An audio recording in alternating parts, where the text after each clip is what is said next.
ইন্দোনেশিয়ার বর্তমান বিশ্বের বৃহত্তম মুসলিম সংখ্যাগরিষ্ঠ দেশ, কিন্তু একসময় এটি ছিল হিন্দু ও বৌদ্ধ সাংস্কৃতিক প্রাণকেন্দ্র। প্রথম থেকে ষষ্ঠ শতাব্দীর মধ্যে ভারতীয় নাবিক ও ব্যবসায়ীদের মাধ্যমে হিন্দু ধর্ম ইন্দোনেশিয়ায় প্রবেশ করে।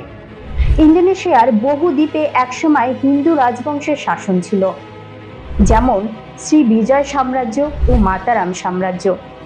আজও বালি দ্বীপে অধিকাংশ মানুষ হিন্দু এবং এখানে হিন্দু দেবদেবীর আরাধনা হয় ঠিক ভারতের মতোই। প্রাম্বানান মন্দির ইন্দোনেশিয়ার সবচেয়ে বড় হিন্দু মন্দির। এই মন্দির অবস্থিত ইন্দোনেশিয়ার জাভা দ্বীপে। 9 শতকে মাতারাম সাম্রাজ্য রাজা রাকাই পিকাতানের শাসনকালে এই মন্দির প্রতিষ্ঠা করা হয়। এটি ইন্দোনেশিয়ার সবচেয়ে বড় হিন্দু মন্দির কমপ্লেক্স। এখানে প্রধান মন্দির ভগবান শিবের, যার উচ্চতা 47 মিটার।